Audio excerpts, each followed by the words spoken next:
음.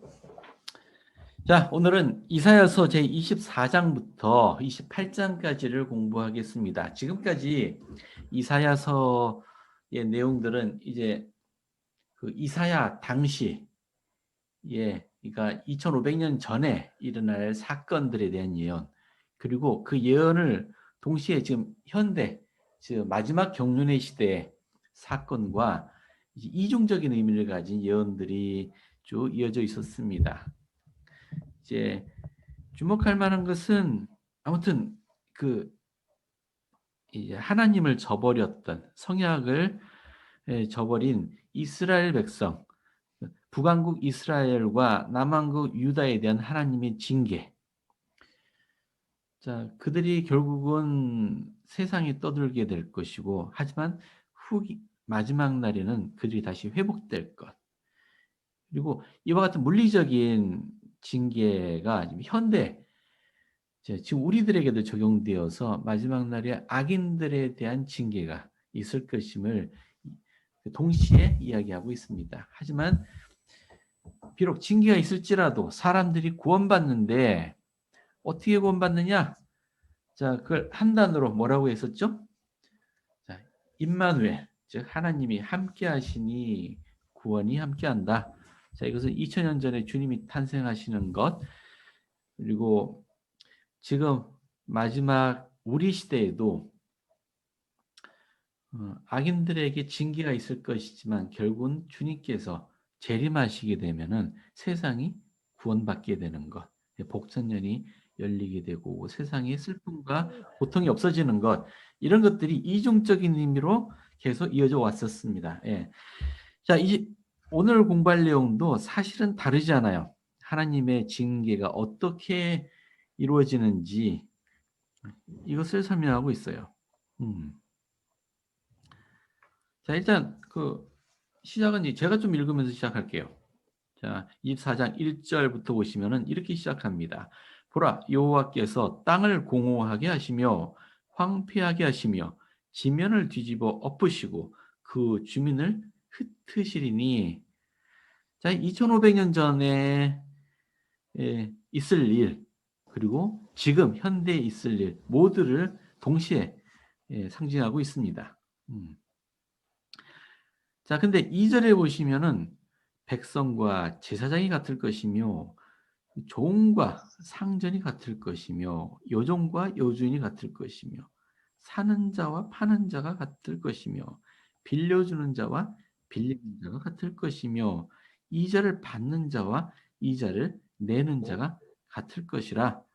뭐 이렇게 말이 어렵게 하느냐? 하지만 내용은 쉬워요. 즉 주님의 그 심판은, 하나님의 심판은 그들의 신분, 입장, 처지에 무관하게 모든 사람들에게 동등하게 내려진다라는 의미로 이해하시면 됩니다. 그렇죠? 종과 상전이 똑같아요. 이 하나님의 심판에서는 다를 게 없습니다. 여종이나 여주인이나 사람 다 똑같다는 얘기예요.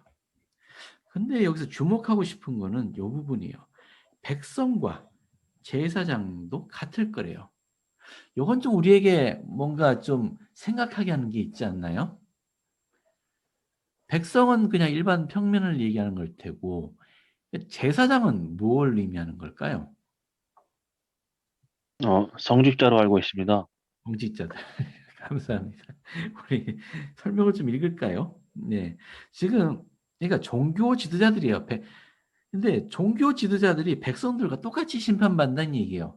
이 부분에서는 이제 우리가 생각할 게 있는 겁니다. 왜냐하면 종교 지도자들은 백성들에게 하나님을 대표하고 하나님의 성령을 베푸는 임무를 맡은 자들이잖아요. 그런데 하나님과 더 가까이 있어야 할 자들입니다. 근데 그들이 백성과 똑같다라고 지금 평가하고 있는 겁니다. 우리 좀 그 학생 교재에 있는 설명을 좀 읽어볼게요. 스펜스 W 킴볼 회장님이 하신 말씀입니다. 화면에 잘 보이십니까? 응? 보이세요? 어디 갔지? 자,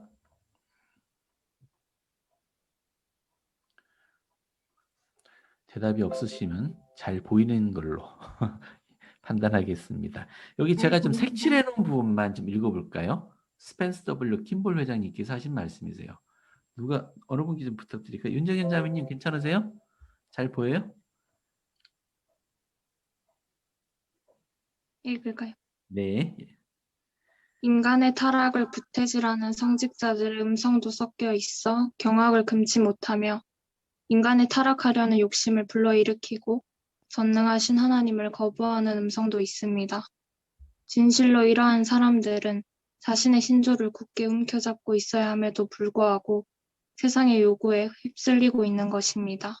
예, 종교 지도자들이 자신의 신족, 즉 하나님으로부터 받은 이 믿음 이런 것을 굳게 지켜야 함에도 불구하고 세상의 요구에 휩쓸리고 있답니다. 윤자민님 좀 더 읽어봐 주실래요? 요 보기도 색칠된 부분 한번 읽어봐 주세요. 이들은 시대의 조류에 영합한다는 입장을 취함으로써 모든 죄악을 은폐시키려는 것 같은 인상을 줍니다. 그런가 하면 이렇게 이야기하는 종교 지도자들도 있습니다. 기독교의 정확한 원리를 구태여 성 문제에 적용할 필요는 없다. 뭐 이런 얘기를 한답니다. 성 문제? 아마 동성 결혼 뭐 이슈가 꽤 강하게 있었죠. 네. 뭐 여기 마리화나 얘기도 있어요. 아무튼 이런 데 있어서 하나님의 입장 그리고 신조를 굳건히 붙들어야 할 자들이 오히려 세상의 요구에 타협하고 휩쓸리는 모습을 가지고 보이고 있다. 이런 자들은 즉 제사장이라고 표현되어 있는데 이러한 종교 지도자들은 일반 백성들, 신앙이 없는 자들과 똑같이 취급될 것이다라는 이야기예요. 오. 자, 여러분들은 이제 종교인으로서 혹시 세상의 종교 지도자들의 이런 모습, 타협하는 모습, 뭔가 생각나는 게 있으세요? 아, 이런 게 아니었겠냐, 뭐 이런 생각 드는 이슈가 있으세요?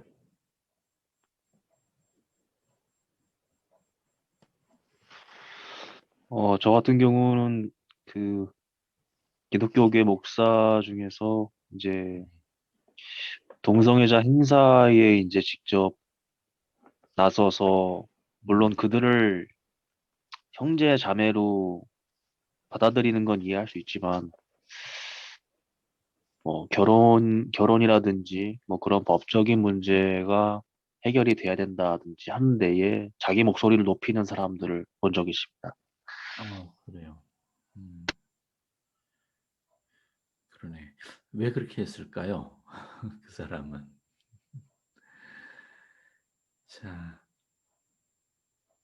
뭐 또 여러분 딴 분들도 비슷한 것을 보았거나 아니면 그런 사례가 기억나는 거 있으세요? 저도 어떤 이슈였는지는 잘 모르겠는데, 테드 턱이라고, 이제 사람들 앞에서, 어떤 주제에 대해서 사람들에게 발표하는 그런 테드 턱이라는 걸 봤었어요. 근데 거기에서 선과 악에 대해서 어떻게 사람이 결정할 수 있는지에 대한 거였는데, 거기에서 이제 선과 악이 이제 결정할 수 없다라는 결론이었지만, 교황님의 말씀을 좀 인용해서, 처음에는 그 어떤 주제에 대해서 인정할 수 없다고 했었지만 시간이 지나서 자신이 판단할 수 없다라고 그냥 주장을 조금 바꾼 걸 인용하면서 그래서 우리가 알 수 없다 뭐 이렇게 주장하는 내용이 있었는데 비슷한 것 같습니다. 비슷하다고 해야 되나요? 상대적인 도덕률, 윤리관을 주장하는 뭐 상당히 그런 종교도 있긴 해요. 그걸 정당화하는 종교도 있긴 한데 최소한 기독교는 어떠한 윤리관을 가지고 있나요? 절대적 윤리관, 상대적 윤리관 어느 쪽인가요? 절대적이어야 될 것 같아요. 자, 여러분들도 이거 잘 이해하고 계시나요? 절대적인 윤리관을 우리가 받아들일 수 있는 이유가 뭐죠? 대개 요즘 현대 철학자들은 상대적인 윤리관을 받아들여요. 절대적인 건 없다. 뭐 이런 거예요. 근데 우리는 절대적인 윤리관을 받아들일 수 있는 이유가 뭐죠? 주님께서 알려주신 거니까요. 감사합니다. 즉, 이 윤리의 기준, 선과 악에 대한 기준이 우리 인간의 연구나 우리의 감각이 아니고 하나님의 기준이기 때문이에요. 예, 그분이 기준이 되기 때문입니다. 그래서 절대적인 윤리관을 우린 받아들이고 있어요.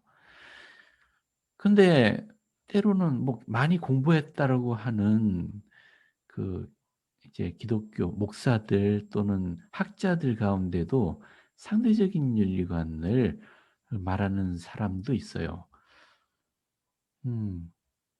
여러분도 혹시 하나님이 절대적인 기준이다 라는 것에 대해서 혹시 혼란을 겪었던 경험이 있으신가요? 혼란을 겪었다기보다는 이제 네. 주변 친구들이 최근에 그 침례 증인이 자매도 되는 걸로 바뀌면서 네.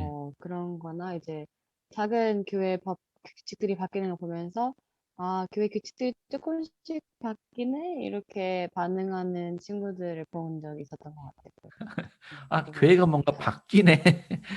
뭔가 교회가 양보한 거 아니야? 요즘 뭐 양성평등 이슈가 이제 거세지니까 교회가 물러선 거 아니야? 라는 인상을 줄 수도 있어요. 근데 여러분은 어떻게 생각하세요? 이걸 어떻게 받아들이세요?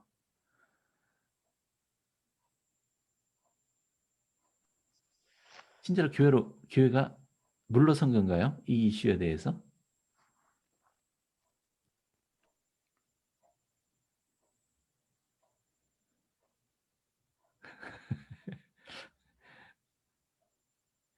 여러분, 이런 질문에 여러분은 이제 좀 익숙해져야 돼. 우리를 공격하고 싶은 사람들은 이런 데 파고들거든.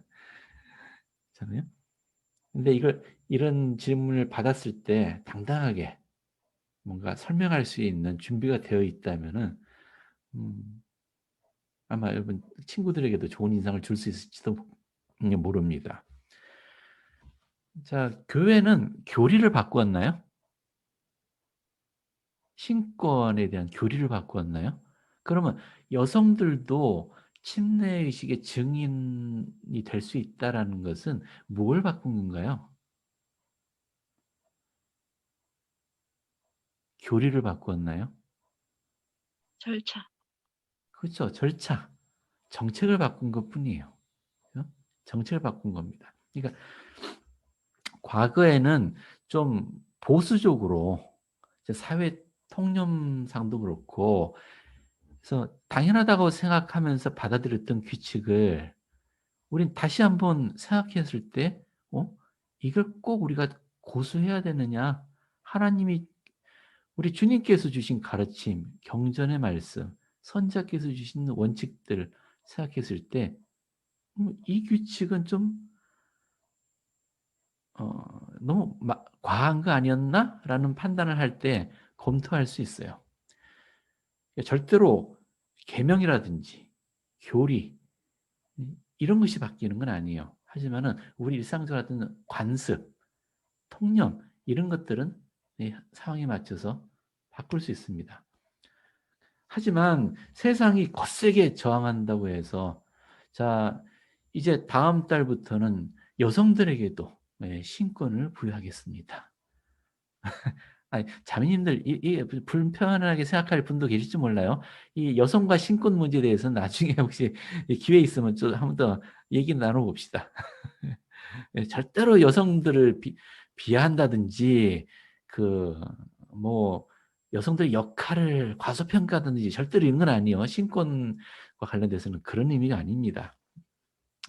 하지만 이제 실제로 카톨릭의 어느 교구에서는 여성을 사제로서 사제에 서품한 예가 있죠. 그래서 굉장히 이제 혼란을 의문을 가져다 주기도 했습니다. 그러면서 가톨릭도 이렇게 하는데 야 몰몬들 너희는 왜 안 해? 이런 공격을 받기도 해요. 그리고 이제 여러분 아시는지 모르겠지만 매번 그 연차 대회 할 때마다 선지자와 총괄여군들에 대해서 지지를 물을 때 반대하시는 분들이 계세요. 이제 그 이유가 사실 여성 인권 운동 하시는 분들, 이제 과격하신 분들, 우리 교회 회원일지 아닐지 모르겠습니다. 하여간 그분들이 이제 연차대에 와서 그렇게 하시는 분들이 계시는 걸로 알고 있어요. 연차대 할 때마다 뭐 앞에서 시위한 사례도 있었고, 요즘도 그런가 모르겠습니다만, 네, 그랬었어요. 자, 그렇게 이게 세상의 압력, 이런 것들과 내 종교적인 신념을 타협하는 것. 근데 굳이 이렇게 어마어마한 건 아니더라도 종교 지도자로서 이제 해서는 안 될 행동들, 사적인 이득을 취하기 위한 행동들, 이런 것들도 다 주님이 보실 때는 징계의 대상이 될 겁니다. 혹시 자, 이 이야기를 자, 일단 마무리 짓고요. 그래서 뭐라고 얘기했냐면은 이 종교 지도자들이 율법을 범하고 율례를 어겼다는 얘기는 율례, 즉 이제 의식 같은 것들을 이제 변경하는 하거나 지키지 않는 걸 의미해요. 또는 영원한 성약, 언약을 깨뜨렸다. 자, 이러니 제사장과 백성이 같이 이제 심판받는다, 징계받는다, 이렇게 말씀하고 계십니다. 혹시 이제 이 관련해서 뭐 떠오른 생각이나 좀 추가하고 싶은 말씀 있으세요? 뭐 하여튼 이런 시간이 좀 당황스럽죠? 무슨 말을 하라는 얘기야. 근데 여러분들은 이제 이런 거 익숙해져야 돼요. 혹시 영어로는 인사이트라고 하잖아요. 혹시 나누고 싶은 인사이트가 있느냐라고, 이제 미국 우리 훈련 받을 때 그런 질문을 종종 받아요. 뭔가 특별한 질문이 아니에요. 근데 인사이트를 나눠달라 할 때 그 기꺼이 나누시는 분들을 많이 보게 돼요. 우리도 그런 활동에 좀 익숙해질 필요가 있습니다. 그래서 제가 여러분들이 당황하더라도 종종 물을 거예요. 인사이트를 나눠주십시오. 추가적으로 혹시 생각을 나눌 분이 계십니까? 기꺼이 나눠주시면 감사하겠습니다. 자, 이 주제는 넘어갈까요? 뭐 언제든지 생각나시는 거 있으면은 말씀해 주세요. 자, 혹시나 혼자서 이 성경을 공부하려고 하셨던 분이 가끔 가다가 좀 당황스러운 부분들이 있는데, 우리 정규교육은 교재를 봐도 설명이 좀 이상하다든가 아예 설명이 안 돼 있는 경우도 있어요. 그런 것도 몇 가지 좀 다뤄볼게요. 자, 우선 볼게. 자, 24장입니다. 이제 여기 보시면 15절에 너희가 동방에서 여호와를 영화롭게 하며 바다 모든 섬에서 이스라엘 하나님의 이름을 영화롭게 할 것이라. 바다의 모든 섬, 이거는 그냥 세상의 모든 땅들. 어차피 대륙도 바다로 둘러싸여 있어서 이것도 다 포함해서 섬이라고 얘기합니다. 뭐 그건 이해가 돼요. 근데 왜 동방이지? 어느 나라를 얘기하는 거지? 근데 교재를 봐도 그런 설명이 없어. 주해설을 봐도 없어요. 우리 맥콩키 장로님께서 이런 주해설을 쓰신 게 있는데 그런 자료를 뒤에 봐도 없어. 그때는 혹시나 하고 영어 성경을 보면은 역시나 이 보시면은 glorify ye the Lord in the fires라고 돼 있어요. 불꽃 속에서 주님을 영화롭게 한다. 여기 동방이란 말이 없어요. 동방이란 말이 영어 성경이 없어. 그러니까 이게 우리 한글 성경과 영어 성경에 이런 차이가 있을 때 우리 혼자 공부할 때는 조금 당황하게 돼요. 영어로 보면은 뭐 더 궁금할 게 없어요. 주님께서 불꽃 속에 거하시는 주님을 영화롭게 한다. 뭐 이런 의미니까. 왜 주님은 불꽃 속에 계시냐? 진짜 주님이 불꽃 속에 거하시는 게 아니고 그분의 영광, 이런 것들이 불꽃처럼 묘사되는 경우들이 많이 있어요. 해왕국은 거대한 그 태양과 같은 별로 또 알려져 있습니다. 열과 빛을 내는. 그래서 불꽃, 뭐 그런 상징적으로 씁니다. 우리 하늘에서 부어진 영을 불꽃에 비유하기도 하고요. 그렇게 이해하시면 됩니다. 이거는 맞아요. 또 한 가지 설명하고 싶은 부분이 여기요. 17절에 땅의 주민아 두려움과 함정과 올무가 내게 이르렀나니. 왜 두려움과 함정과 올무? 하나님께서 무슨 덫을 놓으시는가? 올무를 함정과 올무라고 설명하고 있어요. 여기 보시면은 두려운 소리, 그러니까 하나님의 심판이 오는 소문, 소식, 무서운 소리가 무서워서 도망을 치려고 했는데 함정에 빠져요. 함정에서 기어 올라와서 도망치려고 했는데 이번엔 올무에 걸립니다. 이거는 도망치려 해도 소용없다는 얘기야. 하나님의 심판, 징계로부터 도망치려 해도 소용없다. 근데 왜 이런 식으로 표현했느냐? 자, 이건 좀 그 자료들을 좀 뒤져보면 이렇게 설명하고 있습니다. 이 두려움, 함정, 올무, 이것이 발음이 비슷한 세 가지 단어랍니다. 고대 히브리어에서.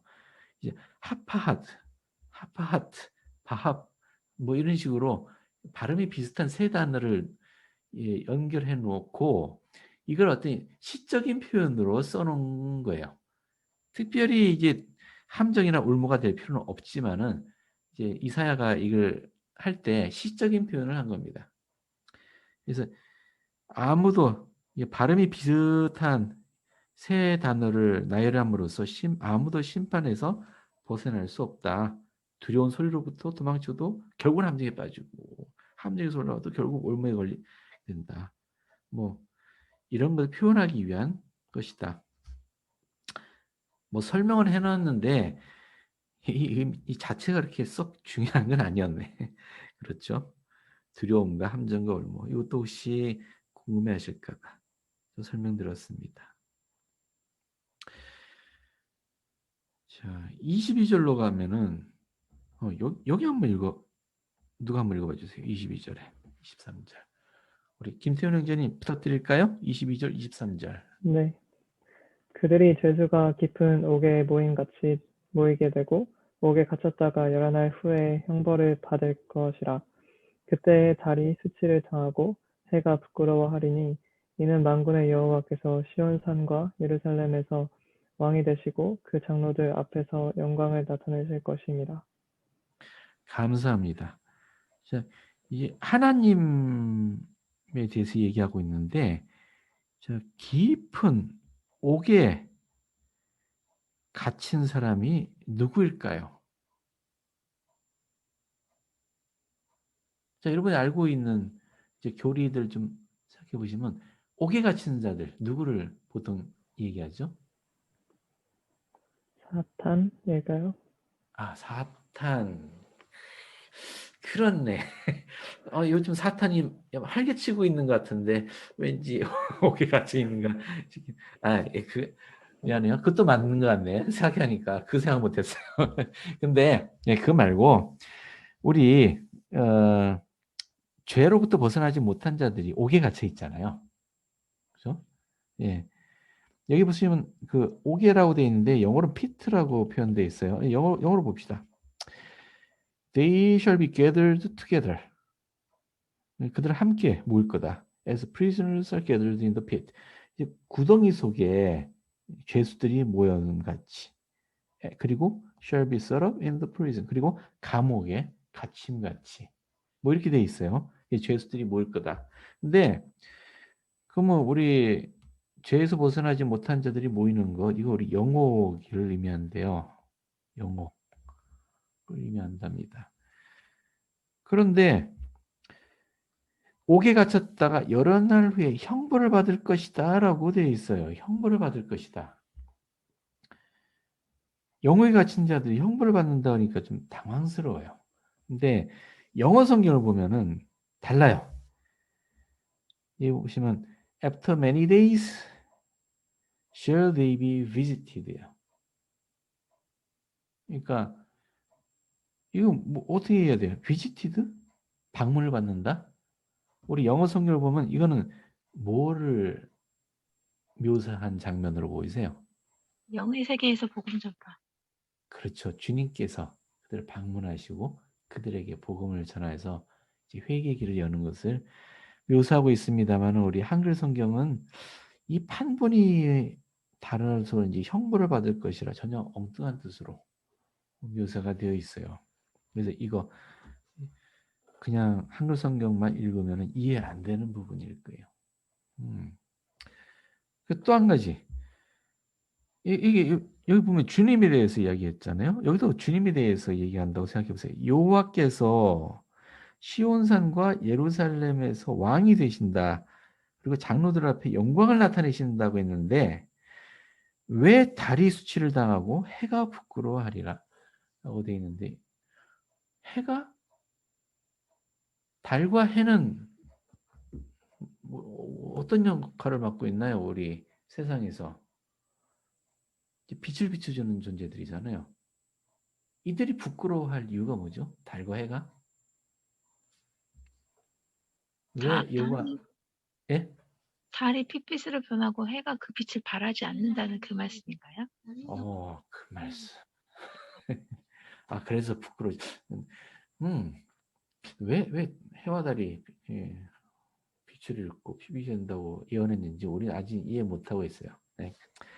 자, 여러분들 더 괴롭히지 말고 교재 설명을 보겠습니다. 뭐라 하시냐면은 그리스도가 지상에 다시 오실 때 그 광채는 다른 것과 비교해 볼 때 오히려 다른 빛나는 물체들이 무색할 정도로 밝은 빛이래요. 그리스도께서 재림하실 때 그분으로부터 나오는 빛은 해와 달의 빛이 부끄러울 정도로 밝은 빛을 비치신답니다.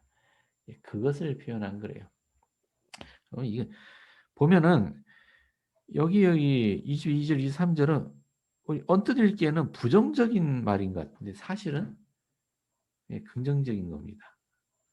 좋은 일을 묘사하고 있어요. 옥에 갇혀져 있던 영들을 주님이 방문하실 것이고 해와 달보다 더 밝은 광채를 지니고 주님께서 이제 지상을 오실 것을 묘사한 장면들이에요.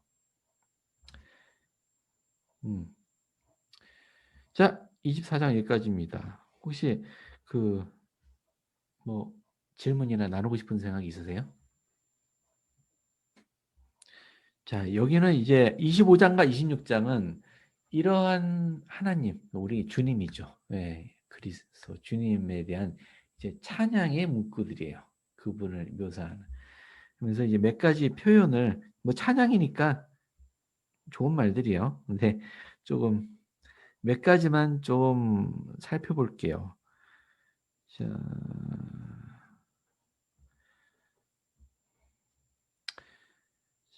4절에 보시면은 포악자의 기세가 성벽을 치는 폭풍과 같을 때 빈궁한 자의 요새이시며 환난 당한 가난한 자의 요새이시며 폭풍 중에 피난처이며 폭양을 피하는 그늘이 되었사오니 우리 하나님을 주님을 찬양하는 장면이에요. 뭐 이렇게 찬양하고 있어요. 우리 6절부터 9절까지를 한번 읽어봐 주실래요? 강원호 형제님 괜찮아요? 6절부터 9절까지. 자, 읽으시면서 여러분들 여기에 묘사된 문구, 우리 주님에 대한 문구 가운데 특히 마음에 와닿는다 싶은 것을 한번 골라보세요. 자, 만군의 여호와께서 이 산에서 만민을 위하여 기름진 것과 오래 저장하였던 포도주로 연회를 베푸시리니 곧 골수가 가득한 기름진 것과 오래 저장하였던 맑은 포도주로 하실 것이며 또 이 산에서 모든 민족의 얼굴을 가린 가리개와 열방 위에 덮인 덮개를 제하시며 사망을 영원히 멸하실 것이라. 주 여호와께서 모든 얼굴에서 눈물을 씻기시며 자기 백성의 수치를 온 천하에서 제하시리라. 여호와께서 이같이 말씀하셨느니라. 그날에 말하기를 이는 우리의 하나님이시라. 우리가 그를 기다렸으니 그가 우리를 구원하시리로다. 이는 여호와시라. 우리가 그를 기다렸으니 우리는 그의 구원을 기뻐하며 즐거워하리라 할 것이며. 예, 감사합니다.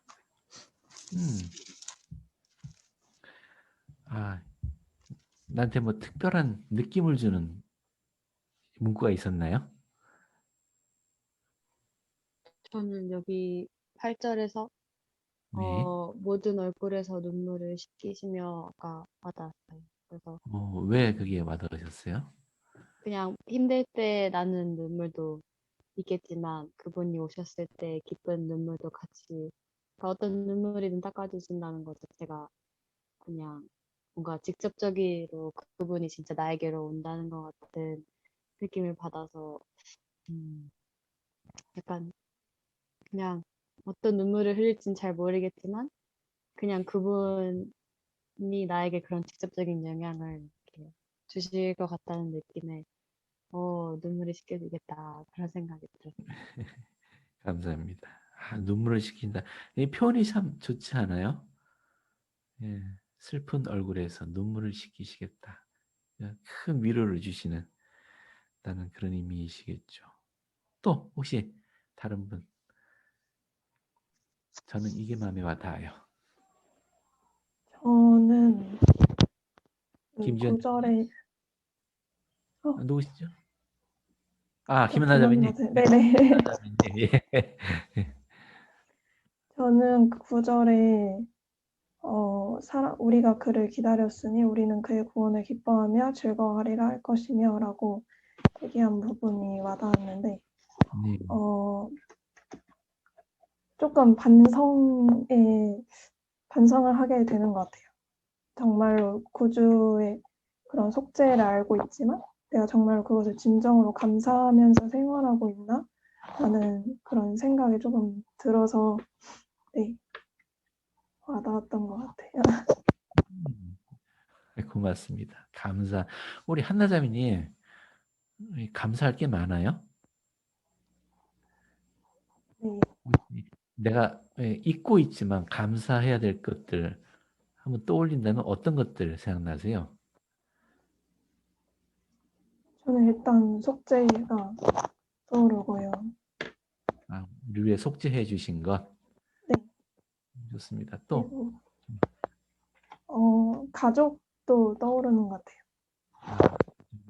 내 옆에 가족이 함께 있는 것. 너무 당연하게 생각하지만 감사하지 않고 있었던 것 같다. 고맙습니다. 뭐 다른 분들도 떠오르는 거 있지 않으세요? 감사할 것. 예, 우리가 너무나 당연시 여기면서 감사함을 잊고 있는 게 있지 않은가 한번 생각해 보면 좋을 것 같네요. 한나자매님 좋은 말씀해 주셨습니다. 또 나는 여기서 이 문구가 참 마음에 와닿네요. 혹시 있으세요? 아까 김예진 자매님께서 말씀해 주셨는데, 저도 주 여호와께서 모든 얼굴에서 눈물을 씻기시며 이 부분이 되게 와닿았던 것 같아요. 음, 혹시 이게 마음에 와닿은 이유가 나는 이런 이유다. 혹시 설명해 줄 게 있나요? 제가, 모태신앙은 아니고 개종을 했는데, 네. 그때도, 토론을 하면 그리스도를 믿는 신앙에 대해서 가르치는데, 그냥 그때는 좀 그렇구나 하고, 그냥 하나님을 믿으면 다른 것들은 다 그냥 수긍할 수 있는 그런 마음으로 다 그냥 받아들였던 것 같아요. 근데 음, 그리스도의 속죄가 정말 그리스도께서 저희의 모든 것들을 짊어지셨고, 그래서 저희가 그것들을 극복할 수 있다는 걸 제 식으로는 알지만 저희가 정작 그런 힘든 시련이 닥치거나 그러면 그 지식과 별개로 그냥 저희 스스로 해결하려는 경우가 많았던 것 같아요. 제 개인적인 경우에서. 그래서 그리스도의 속죄가 정말 제 삶에 그리고 그런 특정한 부분에 정말 개인적으로 그렇게 적용이 되는가에 대해서 한 번도 생각해 보지 않았었고, 최근에 그것에 대해서 공부하면서 그리고 최근에 좀 힘들었던 시간을 보내면서 정말 그리스도의 속죄는 모두를 위해서 모두 되게 정말 신기하리만큼 개인적으로 그런 부분에서 속죄하셨다는 걸 많이 느꼈던 것 같아요. 감사합니다. 예. 아유, 좋은 말씀해 주셨어요. 우리 주님의 속죄, 그분을 더욱더 가까이 느끼는 우리가 되었으면 좋겠어요. 그분이 우리를 축복하시고 우리 인도하시는 것은 우리가 뭔가 근사하게 거창한 어떤 자격을 갖춰야 하는 것은 아니에요. 오히려 그분은 모든 사람을 어떻게 쓰든지 축복하기를 원하시고 행복으로 이끌기 원하십니다. 오히려 우리가 그분을 너무 소원하게 너무 멀리 생각하는지도 모르겠습니다. 그렇습니다. 보시면은 우리가 그를 기다렸으니, 그죠? 그를 기다렸으니 그가 우리를 구원하시리로다. 우리가 누구를 기다려야 하는지를 말해주고 있습니다. 우리가 그리스도를 기다린다. 즉 앙망하면은 그분의 구원이 우리와 함께 할 것입니다. 우리 이사야가 이것을 이야기해주고 있어요. 이것을 이제 연회로 표현했네요. 연회, 포도주, 잔치, 잔치와 같은 그런 즐거운 시간으로 표현하고 있습니다. 혹시 또 뭐 질문이나 궁금하신 거 있으세요?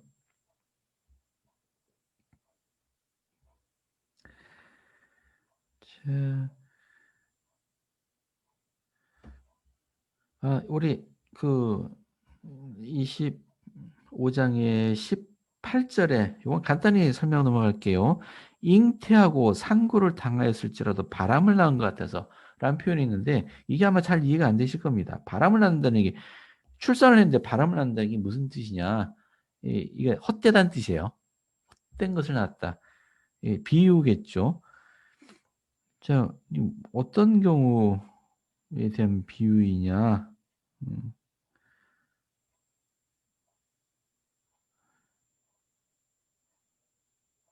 그러니까 여기 보시면 주 이외에 다른 주들이 우리를 관할하여 했으며 하였사오나 우리는 주만 의지하고 주의 이름을 부르리이다라고 하고 있어요. 여기서 그 잉태, 그러니까 막 그냥 부르짖으면서 상고를 겪었어요. 근데 나온 게 헛된 겁니다. 자, 이것은 그 주님께 의지하지 않고 엉뚱한 것에 의지했을 때 사람들이 어떤 노력을 할지라도 그 결과가 헛되며 결코 구원을 베풀지 못하는 것, 구원을 가져다 주는 것은 오로지 주님뿐이다라는 것을 얘기하기 위한 비유적인 표현입니다. 설명 듣고 나면 별거 아니죠? 근데 이게 이 이사야서가 우리 주님께서 말씀하셨듯이 이 이사야서는 이거 주님의 말씀이 아니고 미안합니다. 니파이가 한 표현이네. 당시 유대인들의 그 문화를 알지 못하면은 이해하기 어렵다라고 설명을 했어요. 이게 꼭 그런 거예요. 얼렁뚱땅한 표현들이 가끔 튀어나오는 것처럼 보입니다. 이게 유대인들은 읽으면 이해할 거예요. 이게 무슨 의미인지. 근데 우리는 누가 설명 안 해주면 이해가 안 되는 부분들이에요. 이게 이사야서의 참 어려운 점들입니다. 네. 자, 27장. 얘는 이런 표현이 있어요. 27장입니다. 그날에 여호와께서 그의 견고하고 크고 강한 칼로 날렘 뱀 리오야단 곧 꼬불꼬불한 뱀 리오야단을 벌하시며 바다에 있는 용을 죽이시리라. 리오야단이라는 게 나왔고 용이라는 게 나왔어요. 혹시 리오야단이 뭔지 아시는 분 있으세요? 이거 뭐야? 없어요? 제가 이 자료 드렸는데 아직 안 열어봤죠? 예, 나중에라도 아, 열어보세요. 예, 리오야다는 그 용이나 뱀으로 이제 많이 나오고, 이제 요한계시록에도 이제 나오는 그 옛 뱀 혹은 용, 그런 사탄의 상징으로 알고 있습니다. 예, 맞습니다. 감사합니다. 근데 여기 리워야단이라고 돼 있는데 이 단어는 처음 보잖아요. 근데 레비아탄이라고 하면 들어봤죠? 레비아탄? 옛날 그 고대 신화 같은 데 보면 나오잖아요. 우리 영어 성경을 보면은 이 레비아탄이라고 돼 있어요. 이 발음이 다른가? 리바이아탄이라고 해야 되나요? 이게 레비아탄이에요. 레비아탄을 이걸 우리 한글 성경에 나오는 이 고유명사들은 그 한자 성경, 중국어 한자 성경을 번역하면서 그 발음을 차용했기 때문에 이런 이상한 발음이 됐어요. 자, 레비아탄입니다. 히브리어는 이렇게 적혀 있답니다. 레비아탄, 영어로 리바이아탄이고 페니키아 신화에도 등장하는 바다괴물이에요. 바다괴물. 신화상의 존재이기 때문에 실제로 존재하지는 않습니다. 뭐 히브리어 의미 자체는 돌돌 감긴 어떤 거라는 의미래요. 돌돌 감긴다. 돌돌 감긴다니까 뱀이 생각나잖아요. 돌돌 감긴다. 그래서 이 기원을 악어나 고래로 추정한답니다. 자, 여기 레비아탄을 묘사한 그림이요. 예, 성경의 레비아탄을 묘사한 그림입니다. 그 네스호에 있는 네시가 생각나네요. 근데 아마 악어를 보고서 이런 상상을 하지 않았겠느냐, 뭐 그런 학설이에요. 근데 이 레비아탄이 왜 루시퍼, 사탄에 대한 상징이 되느냐? 혹시 이 그림, 혹시 뭐 본 적 있어요? 아니면 이런 비슷한 상징 뭐 떠오르는 거 있으세요? 여기 계시록 17장에 묘사되어 있는 겁니다. 예, 계시록 17장 보진 않을게요. 거기 보면은 이렇게 돼 있어요. 그 물 위에 한 붉은 짐승이 있어요. 뭐 짐승 머리가 7개고 뭐 쓰고 있고 뭐 이런 표현돼 있어요. 그리고 이 짐승을 타고 있는 여자가 있습니다. 이 여자가 음녀라고 되어 있어요. 음녀가 타고 있어요. 그리고 붉은 짐승을 타고 있습니다. 왜 붉으냐? 이 사람의 피를 연상시키죠. 붉은 짐승. 자, 여기 물 위에 있어요. 이 물은 사람들을 상징합니다. 세상에 사람이 많잖아요. 예, 이게 세상 많은 사람들을 이제 물에다가 표현하고 있어요. 그러니까 물 위에 딱 물을 지배하고 있는 짐승이에요. 예, 이 짐승. 이거는 악마의 왕국을 상징합니다. 세상을 지배하고 있는, 예, 세상 사람들을 지배하고 있는 악마의 왕국. 음녀는 바빌론을 상징해요. 바빌론. 그러니까 음녀는 순결한 처녀, 순결한 여인. 그래서 즉 시온의 반대 개념이죠. 시온은 순결한 여인에게, 예, 비유한다면은 음녀, 즉 바빌론, 자기의 창조자, 자신이 진짜 섬겨야 할 자를 버리고, 예, 다른 사람을 섬기는 것, 즉 참된 구주를 버리고 다른 신을 섬기는, 이걸 이제 바람 피운 여인에게 묘사된 겁니다. 자, 결국은 이 짐승이 이 음녀를 미워해서 물어뜯습니다. 악인이 악인들끼리 서로 분쟁하고 결국 멸망하는 것으로 바빌론은 그렇게 멸망한다고 되어 있어요. 이 바빌론, 이건 또 악마의 교회를 의미한다고 봐도 괜찮아요. 뭐 둘 다 사실 두 개 합해서 다 바빌론이라고 하기도 하고요. 자, 여기 계시록에 있는 요거를 보면은 레비아탄, 이게 바다를 지배하는 그 괴물이잖아요. 예. 그래서 이것도 역시 바다, 물, 이걸 지배하고 있는, 이것도 루시퍼를 상징합니다. 루시퍼. 이것도 루시퍼 상징이에요. 자, 이렇게 이해하시면 되겠습니다. 뭐, 이 관련해서는, 근데, 이런 레비아탄 얘기 진짜 있느냐? 왜 성경에 이게 나오느냐? 없습니다. 그런 거 없어요. 예, 저한테 물으셔도 저는 설명드릴 수 있는 게 없어요. 용이 진짜 있습니까? 근데 어떤 사람들은 왜 우리 공룡 화석 같은 게 나오는데 공룡이 진짜 있었으면 성경에도 있어야 되지 않냐? 할 때 요 성구를 드는 분도 계세요. 여기에 레비아탄, 용. 이거 공룡이다. 뭐 그렇게 주장하는 사람도 있다는 얘기고, 이제 우리는 그냥 그렇게 주장하는 사람도 있구나라고 하고 넘어가시면 됩니다. 실제로 성경의 우리 성경의 역사와 공룡의 시대가 겹치느냐, 이건 모르겠습니다.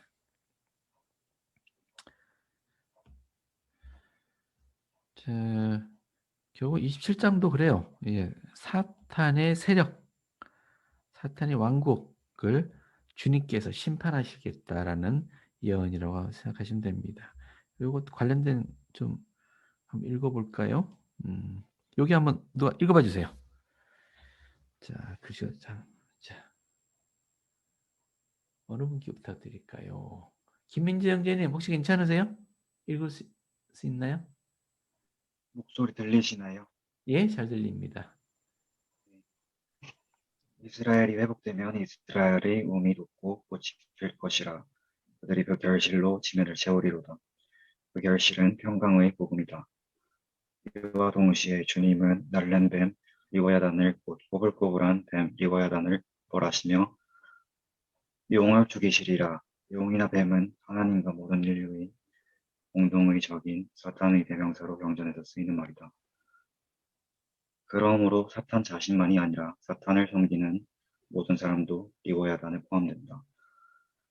다시 말해서 이사야가 본 것은 시온의 건설 이전의 바벨론과 세상의 필연적인 멸망이다. 26장에서처럼 이사야는 여기에서도 그가 찬양의 노래로 표현한 미래의 기쁨에 도취되어 있다. 감사합니다. 자, 그래서 여기서 리워야단 또는 용, 이거는 루시퍼만이 아니고 사탄뿐만 아니고 사탄을 섬기는 모든 사람도 포함된다.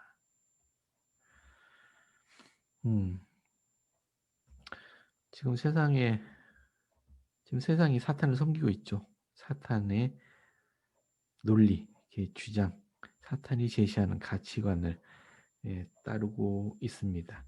그런 세상 속에서 하나님의 성도로서 사는 것은 쉽지 않을 수 있어요. 실제로 진짜 바다에서 레비아탄과 맞서는 느낌이 들 때도 있을지 모르겠습니다. 하지만 이 싸움은 우리가 나서서 싸울 필요는 없어요. 우리는 이제 견디면 됩니다. 이 싸움은 하나님이 싸우시겠다라고 지금 말씀하고 계십니다. 그들을 벌하시겠다. 용을 죽이시겠다. 라고 설명하고 있네요.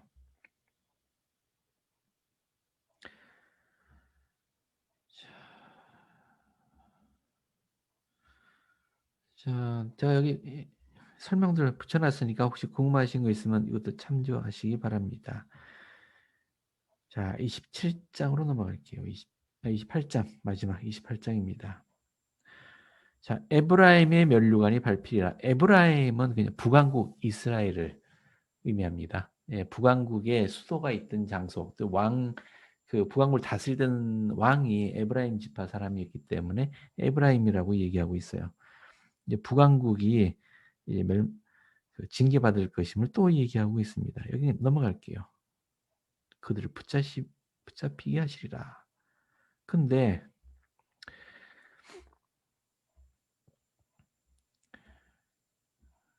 28장 마지막에 보면은 하나님께서 이렇게 누구는 징계하시기도 하시고 또 누구는 축복하시기도 하시고, 자, 이런 것을 보면서 마지막에 그의 경영은 기묘하며 지혜는 광대하니라. 이렇게 행하는 것은 다 하나님 안에 있는 지혜이니 사람마다 다 하나님은 다르게 대하신다는 걸 표현하고 있어요.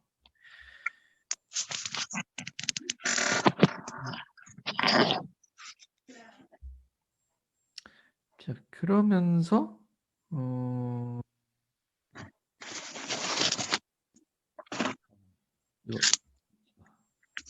내가 뭔가 같은데 조금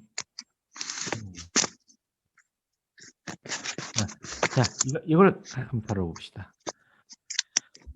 자, 여기 27장의 10절과 11절이에요. 네, 왔다 갔다 해서 죄송합니다. 27장의 10절과 11절. 자, 요걸 한번 읽어봐 주실래요? 자, 유자영 자매님 부탁해도 될까요? 네. 대저 견고한 성읍은 적막하고 거처가 황무하며 버림받아 광야와 같은, 즉 송아지가 거기에서 먹고 거기에 누우며 그 나뭇가지를 먹어 없이 하리라. 가지가 마르면 꺾이나니 여인들이 와서 그것을 불사를 것이라. 백성이 지각이 없으므로 그들을 지으시니가 불쌍히 여기지 아니하시며 그들을 조성하시니가 은혜를 베풀지 아니하시리라. 감사합니다. 자, 항상 두 가지 의미가 있다고 했죠. 실제로 이스라엘 백성들이 이제 멸망하고 또는 그들에게 징계가 주어졌을 때 성읍이 황막해지고 사람들이 없으니까 이제 늙은 송아지가 나뭇가지를 먹어야 되는 옛날에 그 풍성했던 그런 환경이 아니고 나뭇가지를 먹는 거. 여인들도 노약자들만 남아 있어요. 전쟁의 결과로. 그러자 이들이 이제 불 떼려면은 나뭇가지 주워서 겨우 불 떼서 이제 생활하는 이제 그런 상황을 묘사했다고 보시면 됩니다. 근데 이제 우리에게 적용하면은 이런 의미로도 해석될 수 있어요. 가지가 말랐어요. 황폐하고 적막합니다. 즉 우리 인간의 영적인 상태가 이렇게 됐을 때 여인들이 불사를 했던 것처럼 영적으로 메마른 사람들이 불살라지는 것, 하나님이 불살라지는 것에 비유할 수도 있어요. 자, 이때 이 불살라진다 표현했을 때 이런 표현이 있습니다. 자, 여기 좀 보세요. 백성이 지각이 없으므로 그들을 위하신 이가 불쌍히 여기지 아니하시고 그들을 조성하신 이가 은혜를 베풀지 않는답니다. 왜 하나님께서는 이 백성 불쌍히 여기지도 않고 은혜도 베푸시지 않는다는 얘기죠? 그 이유가 뭡니까? 이 문장에서 이 백성이 왜 어땠길래?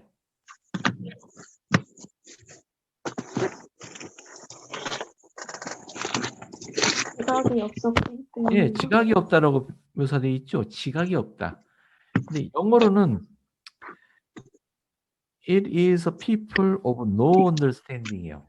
no understanding.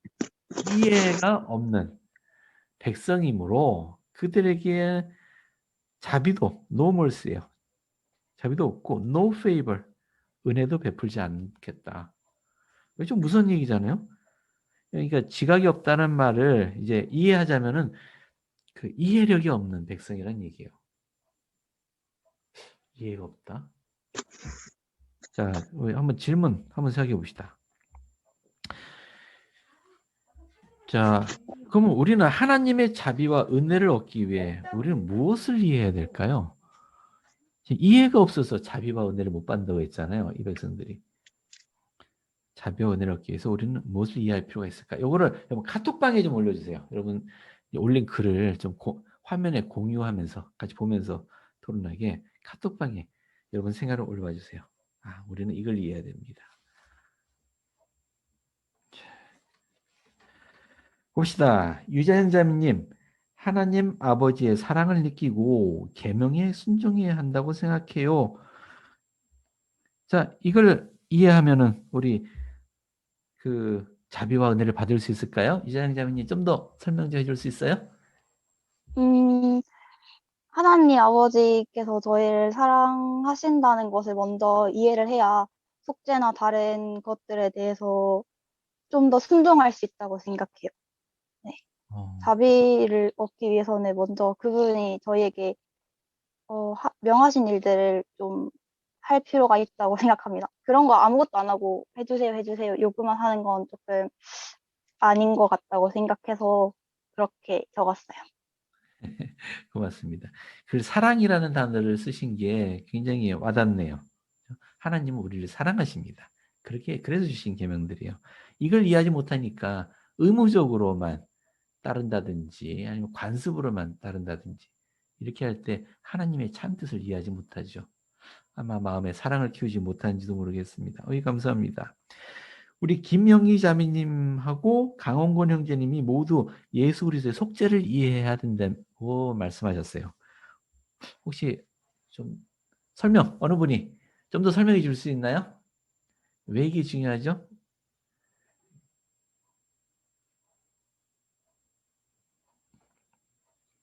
김영희 자매님이나 강원권 형제님이나 어느 분든지.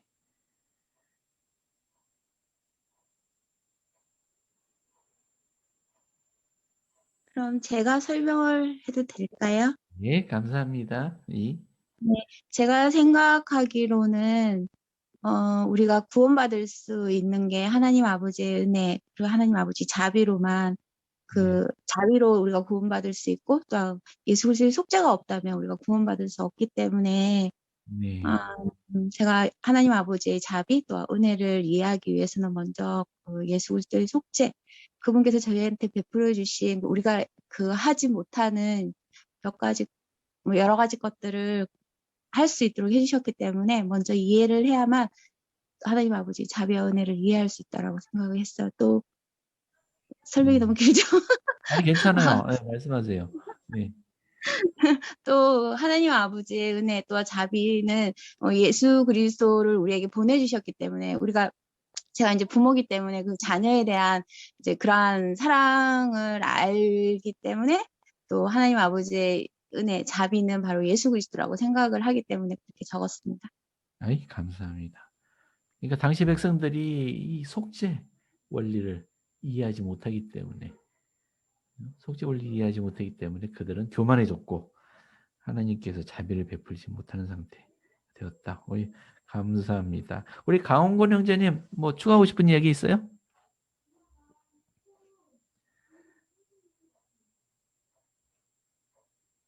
네, 말씀이 없으시군요.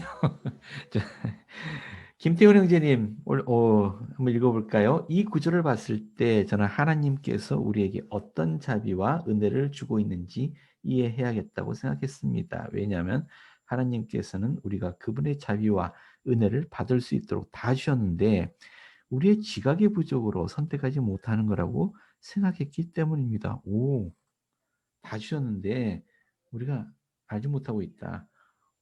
좀 더 설명해 줄 수 있어요?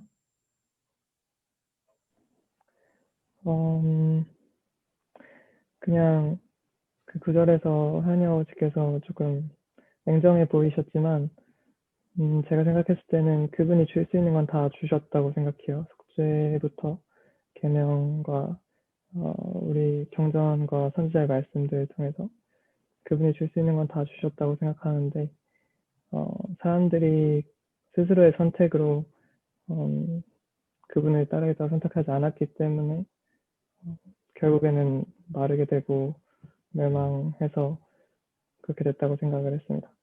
네, 감사합니다. 맞습니다. 우리 하나님께서는 우리 기꺼이 주시려고 하신다.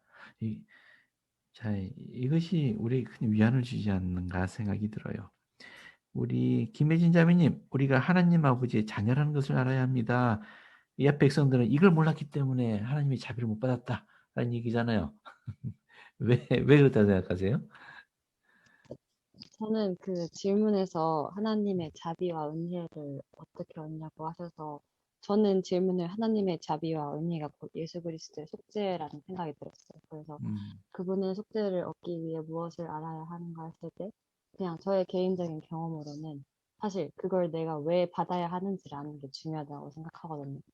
그래서 저희가 하나님 아버지의 자녀라는 걸 알게 되었을 때 그때 그분께서 왜 나에게 예수 그리스도를 주셨는지 이해할 수 있고 그걸 받아들일 수 있지 않은가 싶어서 그분이 나의 아버지라는 것을 먼저 알아야 한다고 저는 개인적으로 생각이 들었어요. 고맙습니다. 혹시 우리 김혜진 자매님은 내가 진짜 하나님의 자녀구나라는 것을 좀 강하게 느낀 어떤 계기가 있었나요?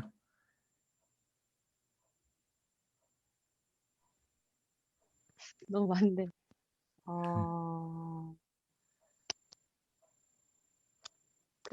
사실 약간 선교 사업을 가기 전에 가게 된 계기가 약간 가족 중에 조금 저활동이 되는 친구가 있어서 그 가족을 어떻게 도와주지 하다가 선교사업 가면 배우지 않을까 하고 선교사업을 가게 되었는데 그래서 그 선교사업 가는 날 마지막 공항에서 이제 제 가족분과 마지막 호응을 딱 하는데 그때 그 친구가 제 귀에 속삭였던 말이 제가 선교사업을 하러 갈 때 좋은 선교사업을 가는 게 옳고 좋은 일을 하는 걸 갈 거라는 걸 안다고 했어요. 그것도 감동이었고, 만약 거기서 그 친구가 교회 매주 나갈게라고 했을 때도 저는 감동을 받았을 것 같은데, 저한테 나도 저런 선교사학을 언젠가 갈게 딱 말을 하는 걸 못 듣고 정말 펑펑 울었었거든요. 그래서 저는 그때 사실 내가 가려고 하는 목적을 다 이루었다 이런 생각이 들면서 그때 정말 주님께 너무 감사하고 가벼운 마음으로 더 이상 제 가족이 아닌 다른 진짜 주님의 자녀들을 사랑할 수 있게 봉사할 수 있게 가벼운 마음으로 선교 사업을 갈 수 있었던 것 같아요. 그래서 네, 그때 그 귓속말이 저한테는 주님이 진짜 살아계시는 거가 완전 기적이다 이런 생각이 들었던 것 같아요. 맞습니다. 그러니까 하나님의 자녀, 같은 하나님의 자녀, 저 형제를 진하게 느낀 경험인 것 같네. 감사합니다. 어이, 좋아요. 모든 사람들이 그렇게 느낄 수만 있다면 세상이 얼마나 달라질 수 있을까요?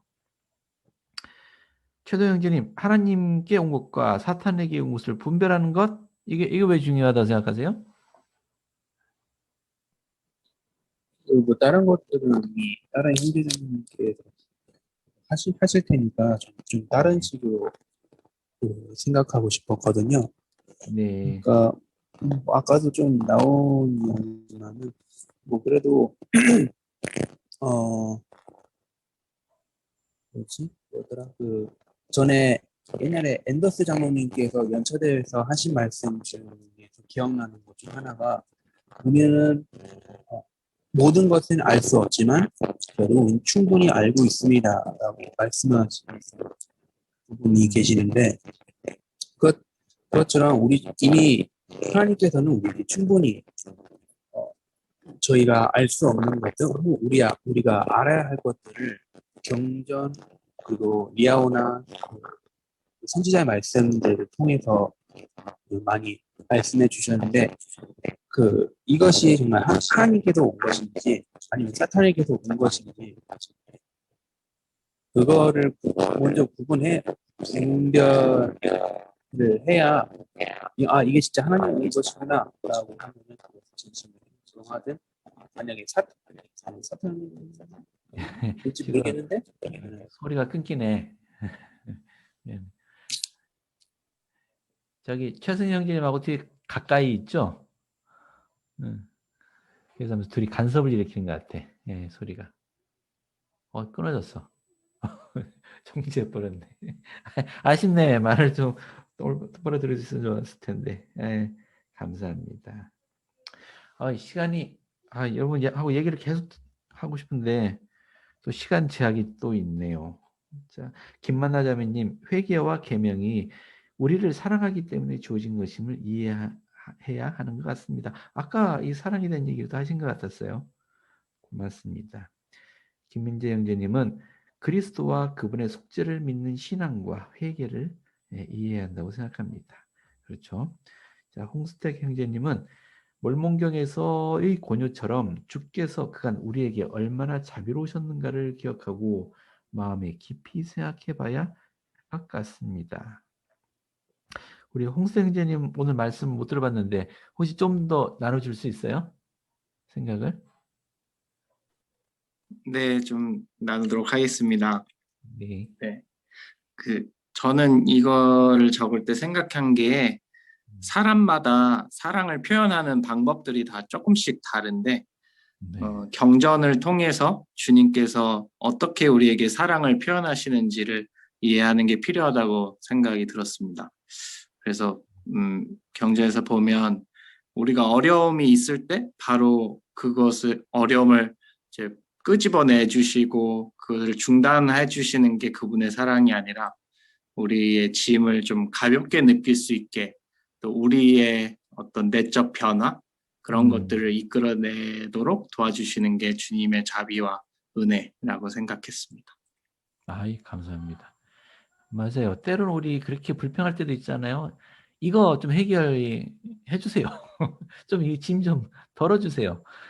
근데 그렇게 외적인 환경을 바꿔주시기보다 내가 더 잘 이겨나갈 수 있도록 나의 내적인 것을 이제 바꿔주시는 그분의 방식을 경험할 때가 있어요. 근데 이걸 이해하지 못하면은 불평하게 되죠. 좀 해결해 달라고 했는데 해결도 안 해주고 말이지.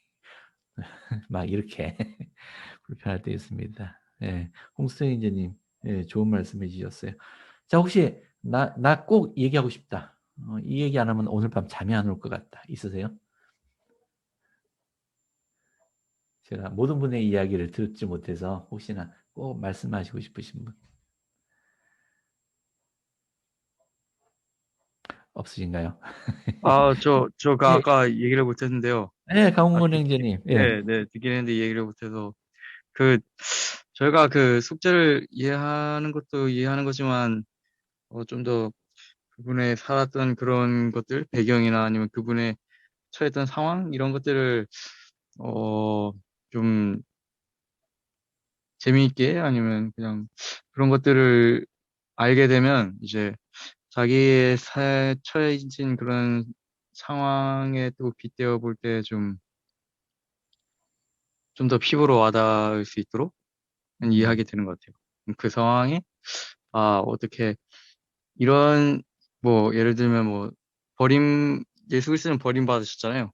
네, 마지막에 저를 버리시나이까 이렇게 하면서 그런 질문을 하셨는데 그 십자가에 못 박히셔서 근데 이제 사람들이 살아가면서 그런 일도 겪을 수 있을 것 같아요. 그냥 완전히 버림받는 것 같다는 그런 것들이나 아무튼 여러 가지 개인적인 그런 것들이 있을 것 같은데 그럴 때마다 이제 그런 일화들이 좀 도움이 되지 않는가 이런 생각이 있었습니다. 그래요. 여러 가지 많은 생각을 하셨네. 고맙습니다. 근데 정리하자면은, 네, 여러분 행복을 느끼시기 바랍니다. 지금. 이건 내 외적인 환경 때문에 행복해지는 것이 아니고 내가 행복해지겠다고 선택하면은 된다라고 우리 선자께서 말씀하셨어요. 실제로 그런 것 같습니다. 우리 구원의 계획을 따른다는 거 그게 어려운 건 아닌 것 같아요.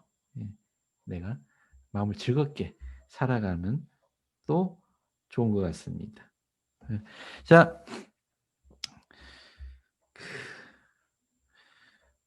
혹시 이제 제가 설명할 건 여기까지인데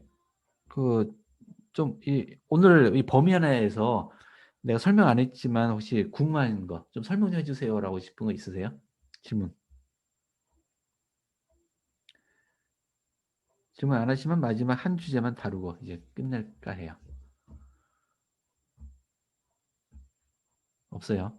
다음부터 미리 질문을 좀 준비하라고 과제를 드려야겠어. 그게 좋은 방법인 것 같아요.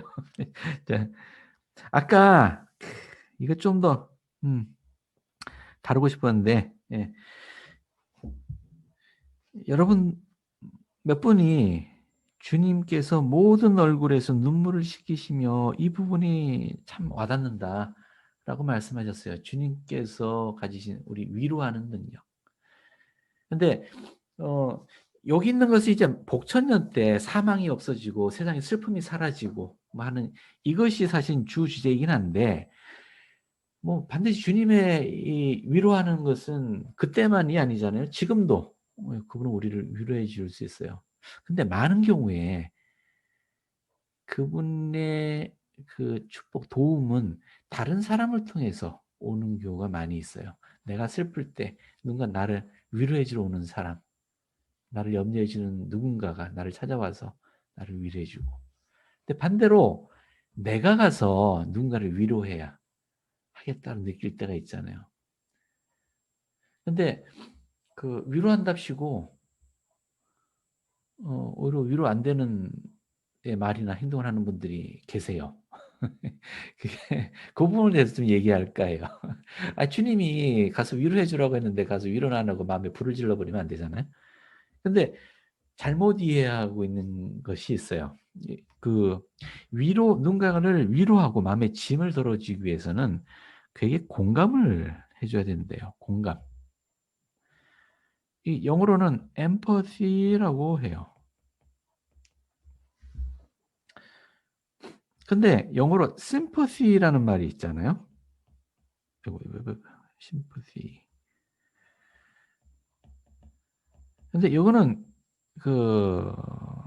심리학자들은 이건 동정하는 것이라고 표현하더라고요. 이거 하면 안 된답니다. 이거. 예, 공감을 표현하는 거하고 동정하는 거하고는 다르대요.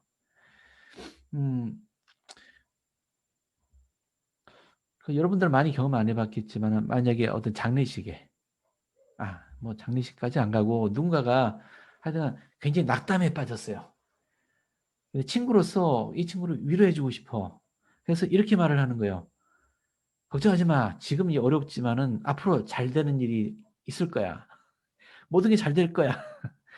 뭐 이렇게 위로하시는 경우가 있어요. 그렇게 하시면 안 돼요. 예, 이제 그냥 결론만 먼저 얘기할게요. 그건 안 됩니다. 왜냐하면은 주님이 마음에 갖고 계신 계획이 뭔지 모르잖아요. 지금 일이 잘 될지 안 될지 우리는 약속해 주면 안 돼요. 오히려 그 위로가 안 되는 경우가 있습니다. 또는 밝은 쪽을 봐. 지금 이렇게 어려운 일이 있지만 긍정적으로 생각할 면이 있잖아. 자꾸 그쪽으로 눈을 돌리려고 하는 거. 이것도 안 된답니다. 근데 의외로 우리 많이 그렇게 하거든요. 네. 실수를 많이 해요. 자, 동영상 하나 같이 볼게요. 이건 우리 교회 본부에 있는 여원들이 권고해 준 동영상이에요. 우리 교사들한테.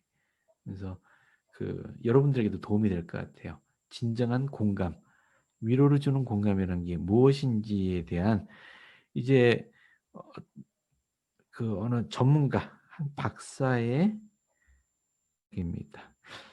한글 자막이 나오기는 하는데 완벽하게 번역은 안 돼 있는 것 같아요. 그래서 영어로 들을 수 있는 분은 영어 문장을 들으시면은 도움이 될 것 같습니다.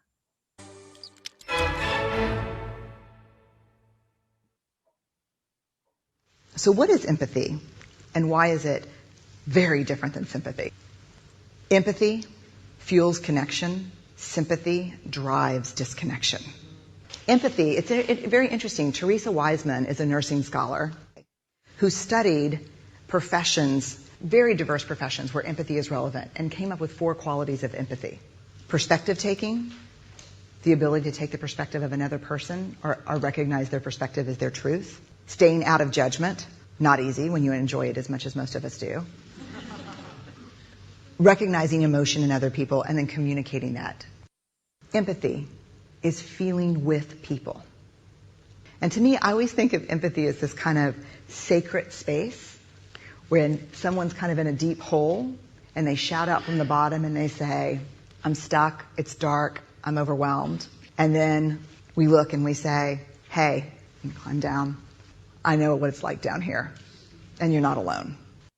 Sympathy is, ooh, it's bad, no, you want a sandwich? Empathy is a choice, and it's a vulnerable choice, because in order to connect with you, I have to connect with something in myself that knows that feeling. Rarely, if ever, does an empathic response begin with at least. Yeah. And we do it all the time. Because you know what? Someone just shared something with us that's incredibly painful, and we're trying to silver lining it. I don't think that's a verb, but I'm using it as one. We're trying to put the silver lining around it. So, I had a miscarriage. Oh, at least you know you can get pregnant. I think my marriage is falling apart. At least you have a marriage. John's getting kicked out of school. At least Sarah is an A student. But one of the things we do sometimes in the face of very difficult conversations is we try to make things better. If I share something with you that's very difficult, I'd rather you say, I don't even know what to say right now, I'm just so glad you told me. Because the truth is, rarely can a response make something better. What makes something better is connection.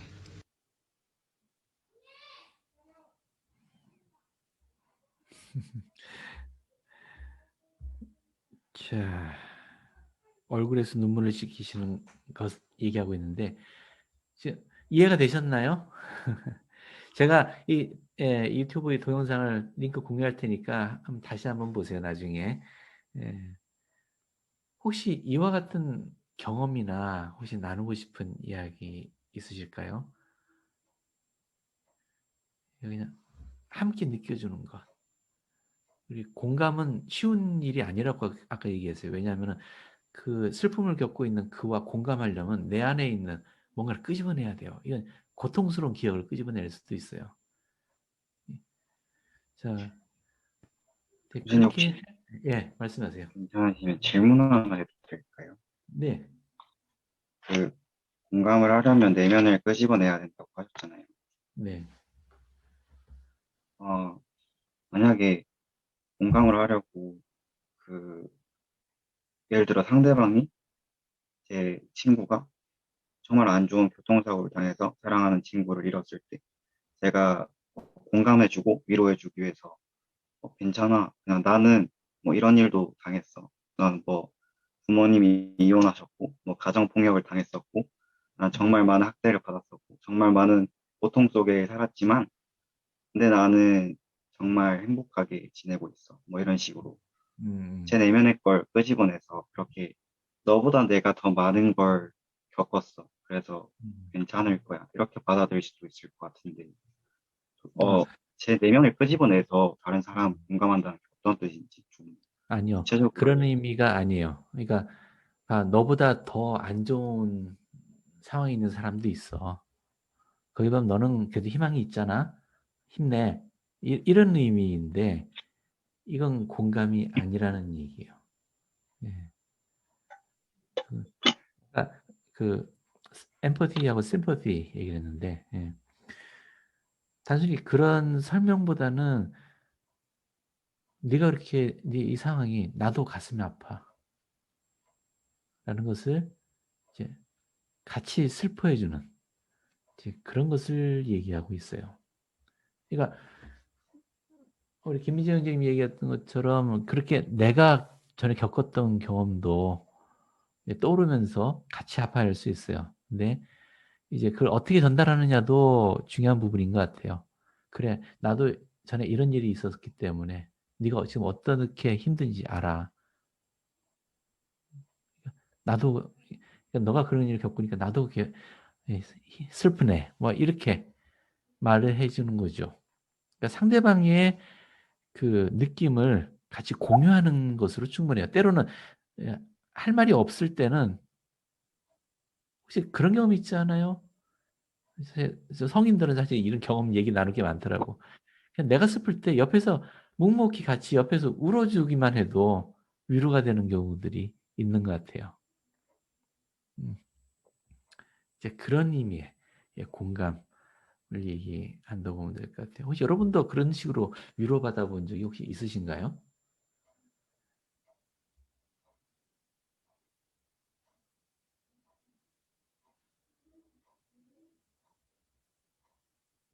또는 위로해 준 적? 그러니까 제가 심리 상담을 받았던 경험이 있는데요. 네. 그때 상담사도 저한테 어떤 충고나 조언, 평가 또는 판단을 하기보다는 제 마음을 이렇게 그랬느냐, 어땠겠다고 이렇게 마음을 알아주더라고요. 네. 그러니까 그런 비슷한 책도 있던데 이제 그 당신이 옳다라는 책을 쓰신 그 정혜신 씨도 같은 얘기를 하더라고요. 그래서 공감이라는 게 무언지 그런 어떤 비교나 판단이나 충고나 조언이 아니라 네. 어떤 것이 공감인지 설명하는 부분이 있었는데 오늘 이 구절에서 그러니까 이 8절에 모든 얼굴에서 눈물을 씻기시며라는 말씀에 대해서 라는 주 여호와께서 그렇게 공감을 하실 것이다라는 의미로 읽어보지 않았는데 오늘 다시 생각을 해보게 됩니다. 네, 고맙습니다. 우리 주님께서 이렇게 공감을 보이신 그런 혹시 모범이 떠오르는 게 있으세요?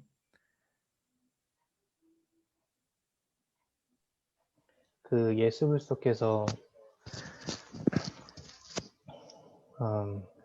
이름이 잘 기억 안 나네. 마리아의 오빠가 돌아가셨을 때 같이 나사로. 슬퍼하셨던 장면이 기억납니다. 네, 그렇죠. 원래 주님께서는 슬퍼하실 이유가 없었어요. 왜냐하면 지금 죽은 나사로를 되살리기 위해 오셨거든요. 기적을 행하러 오셨는데 옆에 사람들이 막 슬퍼하고 있으니까 예수님도 우세요. 아니, 좀 당황스러워. 예수님 왜 우시지? 근데 뭐 나사로를 살리는 건 살릴 거고, 근데 지금 슬퍼하고 있는 이들 보면서 울지 마 이렇게 얘기하시는 게 아니고 같이 울어주신 겁니다. 공감을 보여주고 계시죠. 달리 설명하기보다 같이 울어주시는 그런 예수님 모습입니다. 자, 고맙습니다. 자, 우리 주님은 지금 우리의 어려움과 고통을 알고 계시고 그분은 공감하고 계세요. 우리가 슬플 때 그분도 슬퍼하시고 우리가 힘들 때 그분도 그 힘듦을 함께 나누고자 하시는 분이신 건 분명합니다. 그러니 우리를 돕고자 모든 걸 다 하실 것입니다. 우리 하나님은 그런 분이세요. 그분을 늘 함께 가까이 느끼시기 바랍니다. 자, 예수 그리스도 이름으로 전해드립니다. 아멘.